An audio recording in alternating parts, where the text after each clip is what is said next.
একদিন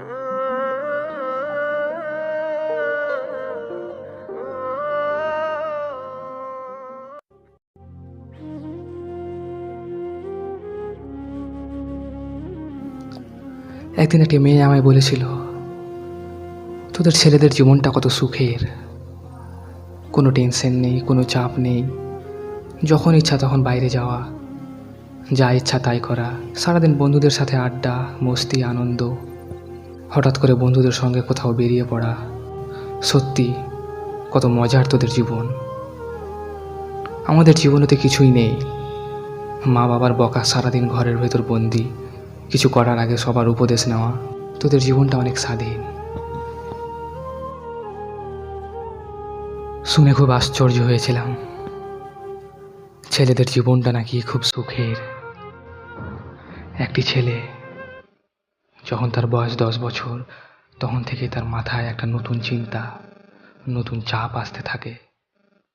আমি ভবিষ্যৎ কিভাবে চালাবো, আর এই টেনশন নিজের পায়ে দাঁড়ার আগে পর্যন্ত নিজেকে কুরে কুরে খায়।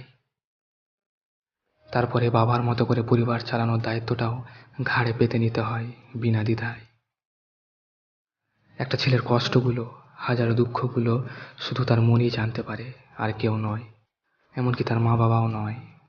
সব কিছু ঘটে যাওয়ার পরেও কিছুই হয়নি বলে ভাই বোনদের মনে সাহস দিতে হয় ছেলেদের। ঘরের ভেতর কেঁদে বালিশ ভিজিয়ে দিলেও ঘর থেকে হাসি মুখে বার হতে হয় ছেলেদের। ছেলেদের চোখে জল আসাটা কোনো সাধারণ ব্যাপার নয়। চারিদিকে অতিরিক্ত কষ্ট, যন্ত্রণা পাহাড়ের মতো সঞ্চিত হলেই ছেলেদের চোখের কোণাটায় একটু জল আসে, তাও আবার গাল বেয়ে নিচে পড়ার মতো নয়। ছেলেরা তাদের মানসিক যন্ত্রণাগুলোকে অত সহজে সমাজকে জানতে দেয় না, লজ্জা করে জানাতে এসব। ছোট থেকেই ছেলেদের মনে একটা ধারণা ঢুকিয়ে দেওয়া হয়, সেটা হলো ছেলেদের নাকি কাঁদতে হয় না, কাঁদার মালিকানাটা শুধু মনে হয় মেয়েদেরই কাছে আছে। অথচ লেখাপড়া করে জানতে পেরেছি ছেলেদেরও ক্রন্দন গ্রন্থি আছে।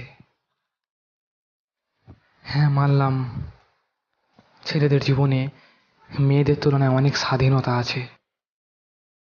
ছেলেদের জীবনটা যদি স্বাধীন না হতো, তবে হয়তো একটি পরিবার চলত না।